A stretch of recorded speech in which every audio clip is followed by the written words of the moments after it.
of course, to discuss Israel-Palestine, an injustice that has continued for more than a century now, with not so much as even a hint of the pretense of an attempt to end it by those with the power to do so. So the responsibility lies with us, the public. There are myriad ways to work toward that common goal, and I'd like to use this time to explain my particular approach in the hope that it might be of some value. I'd like to begin with a brief look at the issue's two most prevalent words in the public discourse. First, the word conflict, the defining noun of the issue. We need to ask, what does this conflict consist of?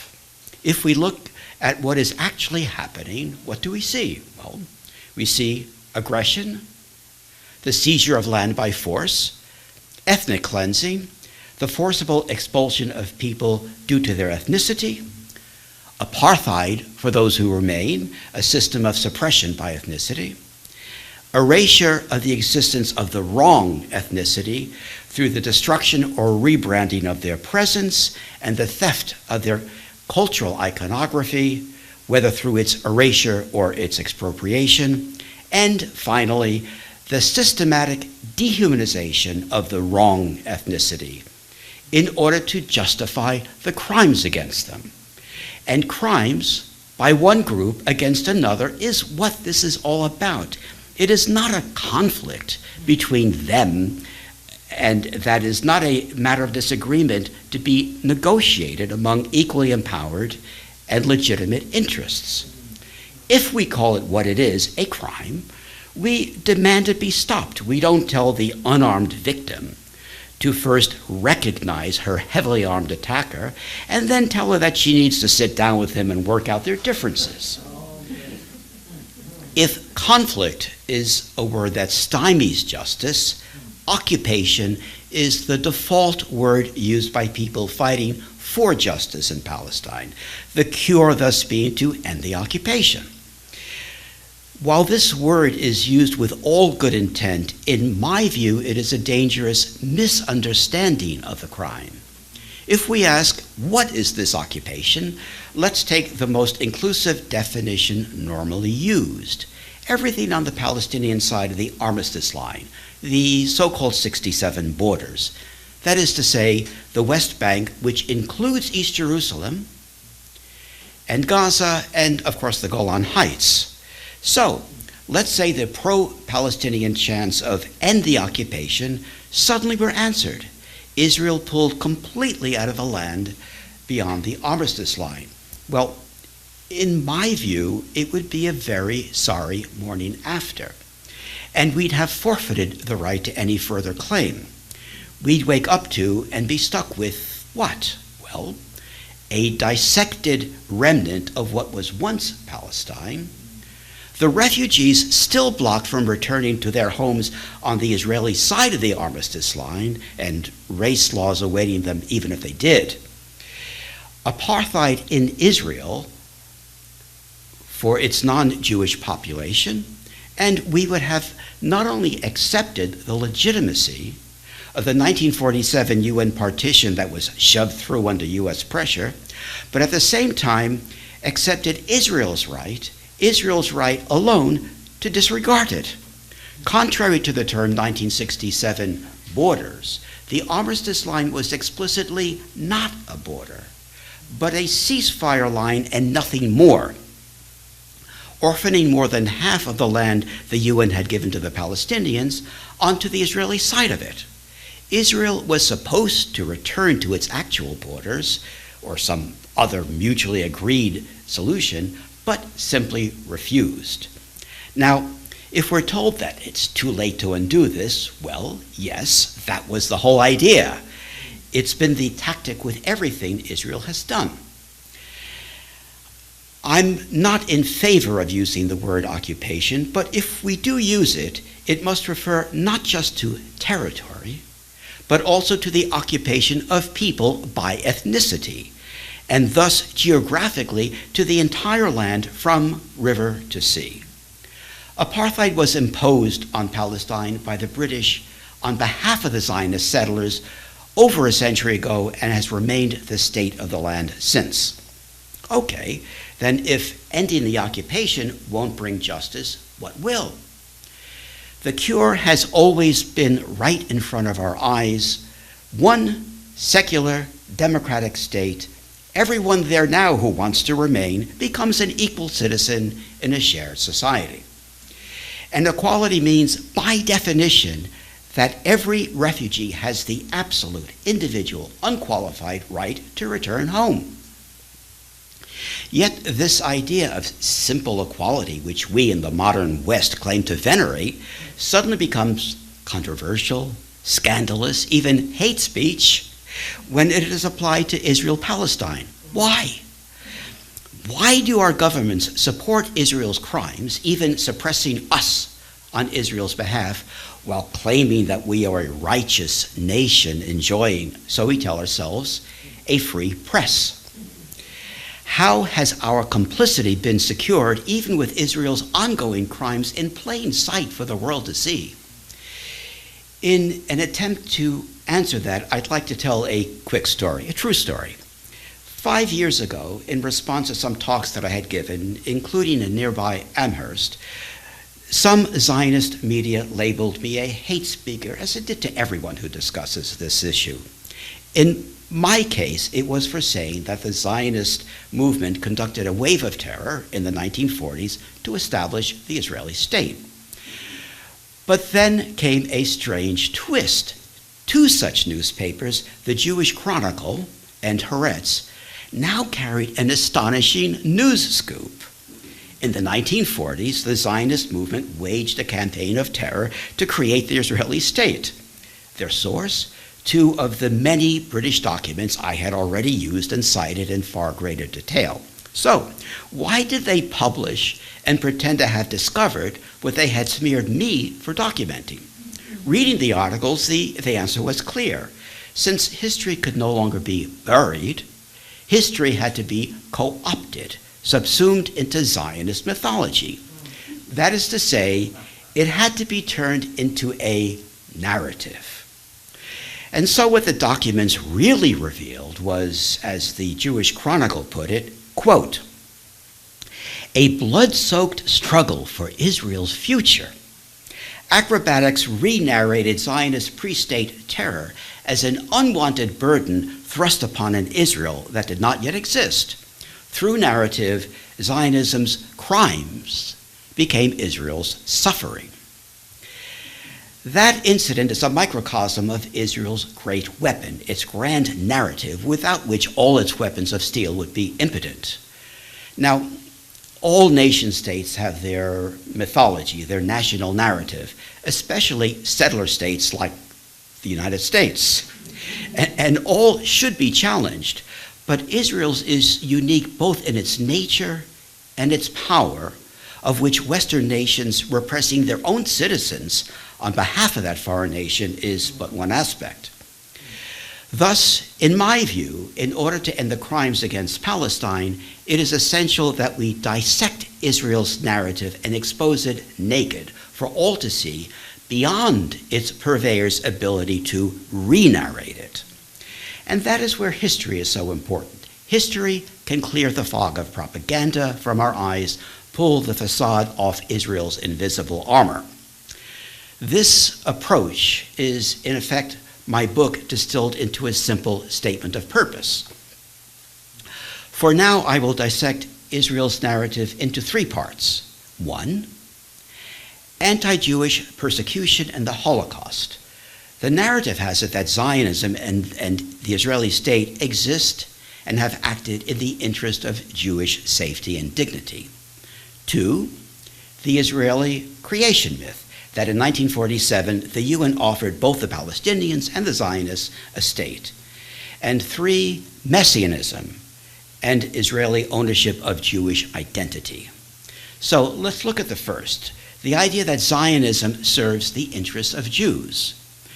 When political Zionism was founded in the late 19th century, its promise to Jews of a place away from their tormentors where they could start anew obviously appealed to many Jews suffering persecution and pogroms, and they are blameless. But for Zionism's architects and leaders, the equation was reversed. Instead of Zionism serving the well-being of Jews, Jewish vulnerability served as fodder for Zionism.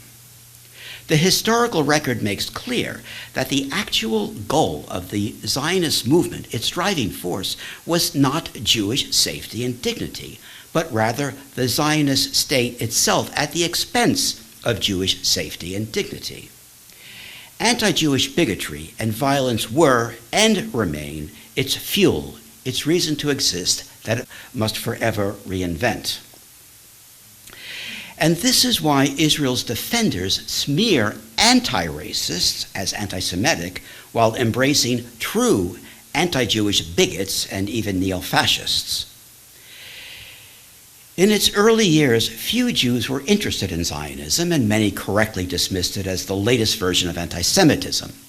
But Zionism imposed itself upon Jews through years of intimidation and violence. The racial nationalist settler state being its actual goal, Zionism's great altar was the construct that Jews, because they are Jews, must go to Palestine and nowhere else.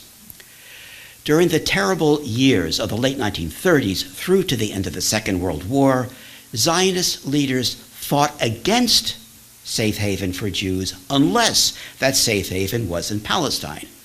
It was not simply a matter of not pursuing safe haven anywhere in safe countries, which already would have been pretty damning, but actively and even violently blocking it. And so Zionism failed European Jewry during its most desperate hour. Even after Kristallnacht heralded the beginning of the Holocaust, Zionists, and Ben-Gurion specifically, opposed safe haven for Jews unless it was in Palestine. In the late 1940, the Jewish Agency, the embryonic Israeli government, blew up the immigrant ship Patria while it was docked off the Palestinian shore, killing an estimated 267 people, most of them Jewish refugees who had just fled the war in Europe, and injuring 172. The ship was bringing the refugees to safe haven in Mauritius. But in order to make them become settlers in Palestine, the Jewish Agency bombed the vessel so that it could go nowhere, indifferent to how many it might kill in the attempt. Now, I've cited this incident because it is an extraordinary example of narrative. To cover its mass murder and turn it to its advantage, the Jewish Agency spread the lie that the refugees themselves blew up the ship. A mass suicide because the refugees were such devoted Zionists that they would rather die rather than not go to Palestine immediately. This narrative, this lie, was spread so successfully that it spawned a whole genre of plays and other works reenacting this alleged self-sacrifice for the Zionist cause. As Haganah member and future Israeli politician Eliezer Livna would later concede, quote, "The rescue of Jews was not an aim in itself, but only a means. The World Zionist Organization had a Palestine Rescue Committee in name, but it was against rescue for its own sake and insisted that nothing be spared from settlement building." Now, as damning as all this sounds, it was actually much worse, because when other people tried to bring Jews to safety, the Zionists stopped them. If Jews started finding safety and dignity elsewhere, it would lay bare Zionism's great lie, its reason to exist. I'll cite one particularly clear example from late 1942, during the height of the Holocaust, involving the efforts of Solomon Schoenfeld, a British rabbi who had been a primary figure in the Kindertransport that had saved many Jewish children on the eve of the war, and that Ben-Gurion, by the way, opposed. Schoenfeld worked to get the British government to arrange safe passage for Jews who were in Axis territory. I will quote from him. "In view of the massacres and starvation of Jews and others, interestingly, In enemy and enemy-held territories, he gathered support for a motion for the UK, quote, to declare its readiness to find temporary refuge in its own territories or in territories under its control for endangered persons. Now, this, of course, was precisely what the world needed, and inertia for his project grew quickly. By early 1943, Schoenfeld had 177 British MPs ready to support the measure, in addition to archbishops, bishops, peers, and the episcopate of England and Wales. And so, with passage of the rescue effort in sight, the Board of Deputies of British Jews, a Zionist organization, assisted from the United States by Stephen Wise, president of the World Jewish Congress, a Zionist organization, intervened and sabotaged it. Now, Wise himself had just held a press conference days earlier in the U.S. Capitol to spread the alarm that the Nazis planned the extermination of European Jews. They all knew about the death camps, but the Zionists sabotaged the rescue project because the fraud of Zionism would have been laid bare for all to see. Its narrative evaporated. Schoenfeld's group tried everything to save the rescue effort, but was admonished, quote, in no uncertain terms, that they, the Board of Deputies, Wise, the Zionist establishment, would do whatever was necessary to squash government support for the rescue. The final tragedy was that in the end, the Zionists created what appeared as an internecine battle among Jews, questioning the very seriousness and urgency of the horror in Europe. Fact, the Zionists knowingly sent Jews to their deaths rather than have them live but contradict the great Zionist narrative. In 1944, U.S. President Roosevelt and his friend Morris Ernst, who would be among the founders of the American Civil Liberties Union, arranged for safe haven and new homes for 500,000 DPs, displaced people from the war. More than half of these to be resettled in the United States and Britain. Again, once the plan was headed for success, United States Zionists sabotaged it and accused Ernst of being a, quote, traitor because Ernst was Jewish. Jewish survivors of the war were particular victims. The Jewish Agency got the Allies to segregate Jewish survivors from all others into Zionist camps and then subjected them, emotionally vulnerable after having just survived the unthinkable, to what can only be described as brainwashing, literally terrorizing them into the Zionist playbook. This was so extreme that when a joint US-UK committee visited the camps and asked if they might like to resettle in the United States, which had always been the favorite destination, they responded in utter terror, saying that the US was so unsafe that they would commit mass suicide if forced to go to the United States. Many Jewish children whose parents had perished were being raised in adoptive European families. And so in early 1946, the chief Ashkenazi rabbi of the Palestine settlements, Rabbi Herzog, ran a kidnapping operation in Europe, forcing the children from their families, making them orphans for a second time, to ship them to Palestine as human fodder. It's important to point out that Herzog's fiercest opposition came consistently from local Jewish leaders who had the children's interests in mind rather than the interests of Zionism. But Herzog used political force to circumvent them. The kidnappings were rationalized by others at the time on the grounds that as terrible as it was to tear the children away from their families, it was understandable that Herzog would want them to be in Jewish families rather than Christian families. Now, think what you want of this in theory, but it too was a lie, because Herzog wanted to rip Jewish orphans from their Jewish adoptive families in England to ship them to Palestine as well. Zionism was over everything. Jews were its sacrifices. Jews and Jewish suffering were, and remain today, Zionism's addiction, its reason to exist. These are snapshots, but they are representative snapshots. That the Israeli narrative presents Israel and the Zionist movement as the torchbearer of the moral weight of European anti-Jewish persecution and the Holocaust is an obscenity. They are the cynical exploitation of the memory of Hitler's victims, all the more so in that Israel invokes their memory to help it carry on the very same crime of racial nationalism. Zionism has imposed itself with the tactics of a cult, so today the disconnect between the obvious reality and Zionism's enforced narrative has created a psychosis among its followers, who want to feel they are good, fair-minded people, while at the same time believing that Zionism is inextricably part of who they are. Now, let's take a look at the Israeli creation myth. We all know it. When in November 1947, the United Nations proposed partitioning Palestine into two states, General Assembly Resolution 181, Israel's founders embraced the offer with gratitude, whereas the Palestinians scoffed at it.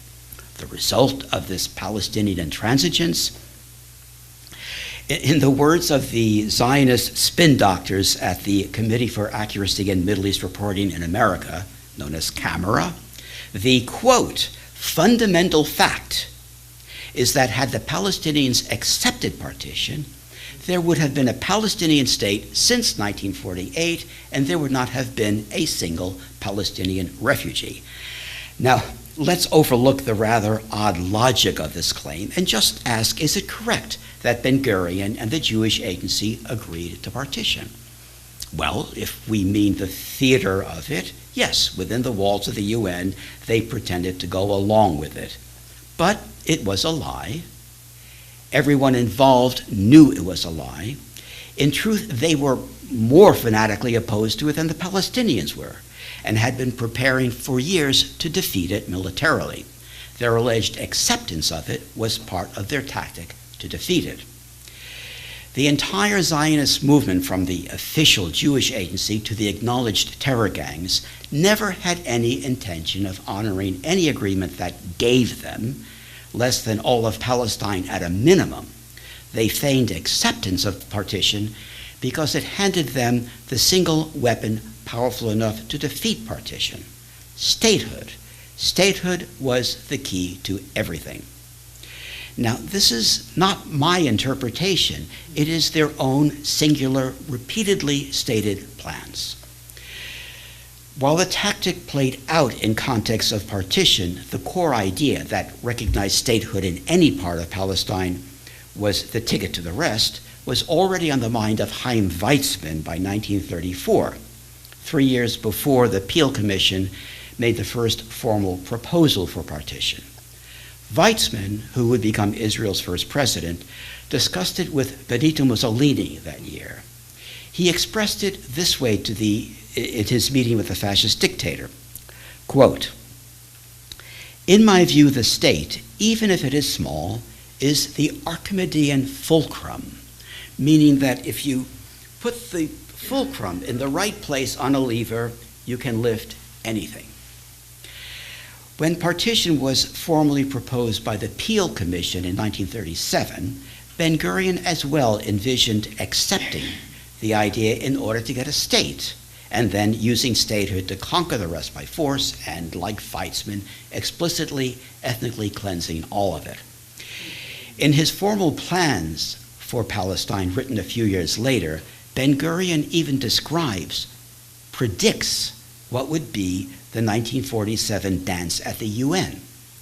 It would be, Ben-Gurion's quote now, "an irreparable mistake," he wrote, "to suggest partition, but rather that statehood should be extracted from the offer of partition.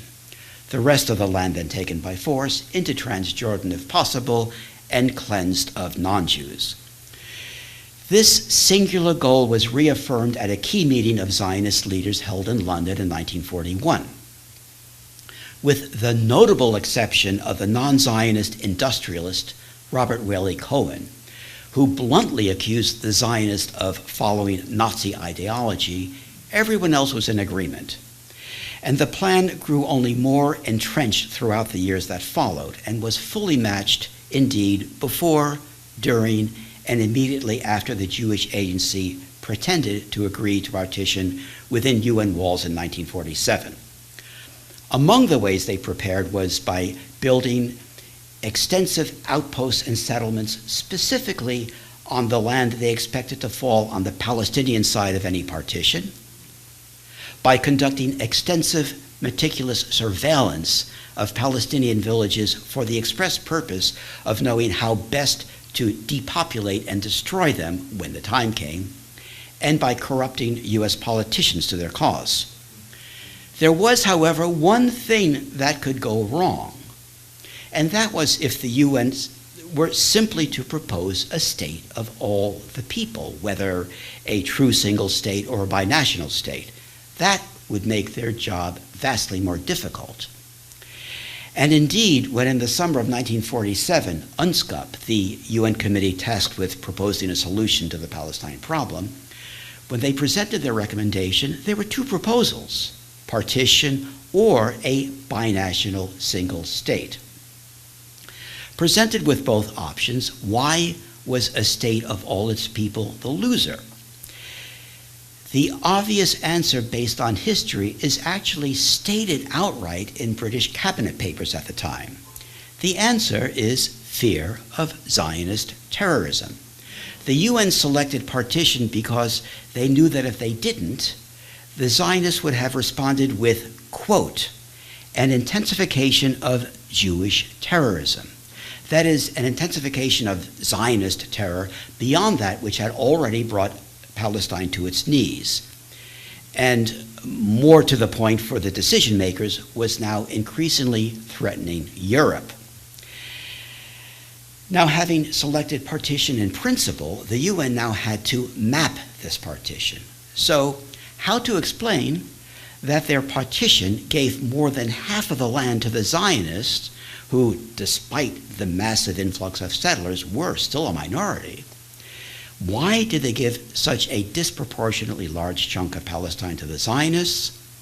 Well, the answer lays to rest any lingering question that the UN knew that Israel would ignore partition.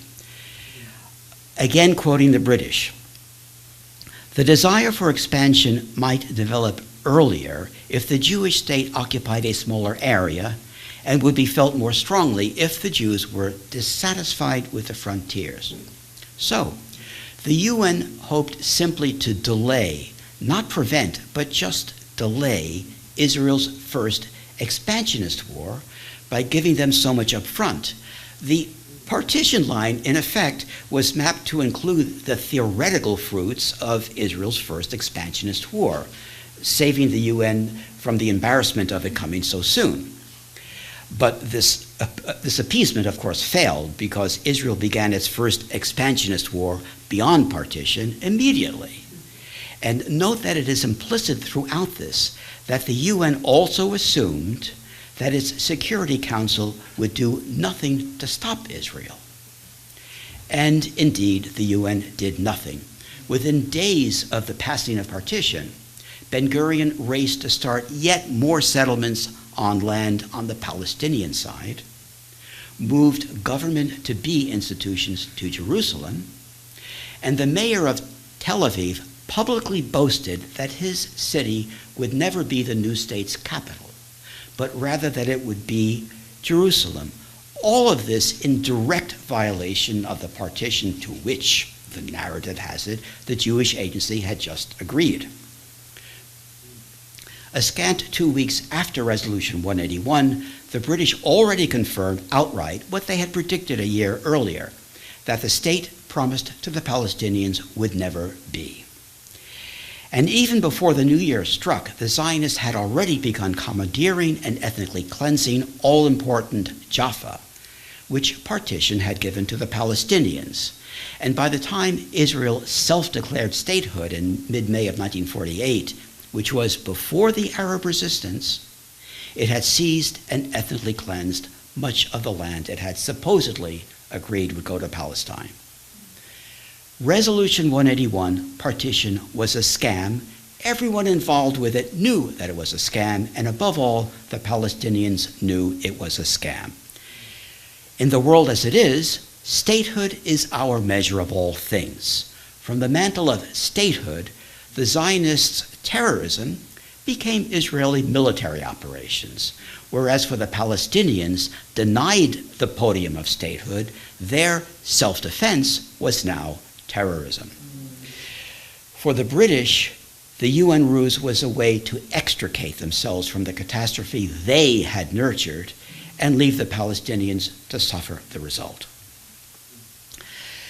And now, finally, let's look at the very question of the Israeli state versus Jews. If I ask, what is Israel? I think most people would repeat what the state itself says it is and how news reports refer to it. It is the Jewish state. Now, we accept this term with little thought. But even on the obvious level, the term already creates a magic shield around Israel by hijacking Jewish identity. How often have I heard, why are you always criticizing the Jewish state? But it goes far beyond that. The Jewish state is a stealth term that creates a messianic gateway to the public mind. There is an entire world of narrative hidden within these three words, the most powerful of which is the article, the. Israel does not claim to be merely a Jewish state in the sense of countries that have a national religion. Indeed, to quote Ben-Gurion, Israel has nothing to do with Judaism, but rather with Ben-Gurion's words, being a Jew, and nor with being an Israeli Jew, but the ethnicity itself. According to Israel's construct, it is the state of all Jews, free of national borders, and indeed free of individual Jewish consent on the matter. And it is for this reason that Israel does not allow Israeli nationality for Jews. The nationality of Jewish citizens of Israel is, by Israeli law, Jewish. This nation-state adaptation of tribalism, in which the state is part of the DNA of an ethnic identity, is the internal workings of its weapon of silencing critics through the smear of anti-Semitism, and is unknown in the modern world with two exceptions, Israel and common bigots. To explain, everyday racists blame individuals by virtue of perceived oneness with some ethnicity or nationality or type. And so, for example, during the spread of COVID-19, Chinese-looking people were attacked because the virus came from China. They, the Chinese, caused COVID. This is classic ignorant bigotry, and we all condemn it. Israel does precisely this to Jews, but turns it around in order to hold Jewish identity ransom to insulate its crimes. We would say Israel did XYZ. A bigot would say the Jews did XYZ. But that bigot is now the Israeli state and its cheerleaders, who have made state and ethnicity synonymous in order to repackage criticism of the state as anti-Semitic. Other states deflect criticism of their crimes by hiding behind the flag, accusing dissenting citizens of being unpatriotic to the state. Israel instead hides behind the ethnicity, free of borders, accusing dissenting voices anywhere of being traitorous to the ethnicity. The brand name Israel and the Hebrew language are also held hostage by the Zionist narrative. For anyone from the larger Western tradition, and I include secular people, the name Israel exists apart from all other place names. Its very sound transcends the realm of the profane and touches a nerve deep within our collective subconscious. It is a place rooted in Genesis itself, and Israel, the modern nation state, openly exploits this to position itself as that place, and the land's ancient artifacts as the nation-state's artifacts, and its settlers as that biblical land's people. And as laughable as this may and should sound, its power is very real. For us, one easy way to partially mitigate this power is always to use the term the Israeli state, never just Israel, unless you mean the place in the Bible. The Zionist use of Hebrew as the vernacular operates in tandem. Our association with that venerable ancient language is not just geographic, it is also temporal.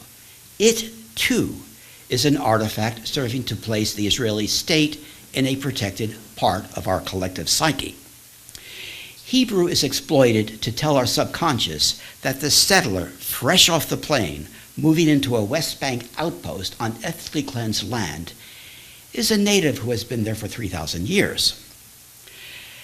As an illustration of how quickly and how powerfully Zionism marketed the brand name Israel and its kidnapping of Jewish identity in order to wield the smear of anti-Semitism to defend its crimes, let's go back to 1948, 1949. I turn to none other than Winston Churchill. When, after the supposed ceasefire at the end of 1948, Israel was trying to seize yet more territory in Gaza and the Sinai, it continually blocked UN observers from the area who wanted to see what was going on.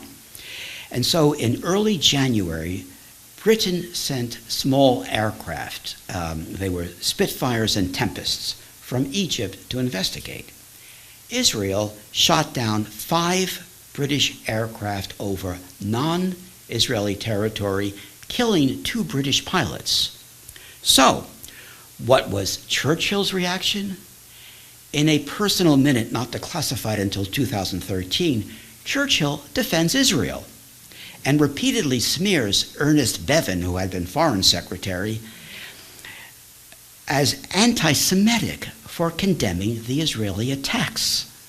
In the document, Churchill specifically equates the then 7.5-month-old Israeli state with the biblical realm and refers to the Israeli aircraft that shot down 5 of their planes and killed 2 of their pilots as Israelite airplanes. The irony does not end there. In the same letter, Churchill worries about, quote, the powerful and possibly decisive Jewish vote, especially in New York. But let's go straight to the crux of this construct of the Jewish state. This self-identity requires that Israel preserve what it considers to be blood purity by way of laws forbidding intermarriage between someone who the state considers to be Jewish with someone whom, according to the state, is not Jewish. And that this select lineage remain the majority, and that all others are legally lesser human beings. Now, herein lies Israel's conundrum. Such race laws and the concept of blood purity should shock us, should revolt us. Yet Israel has no choice, because without these race laws, Israel, by its own self-definition as the Jewish state, a definition we have embraced, would cease to exist. If we are going to accept this idea of such a state, can we blame Israel for its ethnic cleansings of 1948 and 1967, or its backburner ethnic cleansing that has been ongoing all these years through to this moment? No. Can we blame Israel for keeping 6 million human beings in camps because they're not Jewish? No. Can we blame Israel for keeping non-Jews river to sea under apartheid and killing any non-Jewish teenagers showing signs of leadership against their repression? No. Either we agree that this is not only acceptable, but indeed something to be massively funded, massively defended, and that our own freedoms should be curtailed in its behalf, or we have to say that the Zionist state as such must end. The idea of a racially predicated state is not a condition of Israel that can be legislated away with tweaks to the system. It is the very premise of the state itself. Now, we are often challenged about Israel's right to exist. This is nonsense. No state has the intrinsic right to exist. People have the intrinsic right to exist. States are social, political, economic, legal structures invented by people to serve them and that exist at their pleasure. Israel does not exist with the consent of the vast majority of the people whose lives it controls. And to be sure, Israel is not the only such state. Everyone there now, everyone, river to sea, plus all the refugees, they have the intrinsic right to exist on that land as equals. No one should be frightened by this. South Africa is a different state than it was 50 years ago. It is not a different people. No one got hurt when the old South Africa was replaced with a state of all its people. Understandably, in the fight for justice in Palestine, we tend to focus on Israel's actions. We should, of course, but it's not enough. We need also to expose the actual problem, a state based on Zionism. Until we do that, we will always be just condemning Israel's crimes.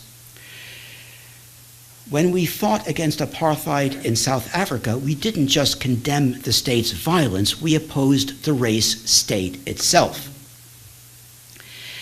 As citizens of the United States or other complicit nations, opposing Zionism's reign of terror in Palestine is not optional, not merely a matter of common humanity. We must oppose it because our countries are it. The terror continues in our name, with our money, our power, our weapons, and our moral currency. And we must oppose it because we, too, are under a Zionist reign of terror, as our political and civil liberties are corrupted on Israel's behalf. But in stark contrast to the Palestinians, we've agreed to this. We've agreed to subject ourselves to Israel's terror. Israel cannot force us to make loyalty oaths to it in order to live freely in the United States. We are to blame for obeying. Decades of intermittent negotiations, above all Oslo, have been a charade. Indeed, the very idea of negotiations to stop a crime is a charade. We must demand that our elected leaders instead treat the so-called conflict not just as the crime that it is, but indeed as their crime, our crime. Thank you.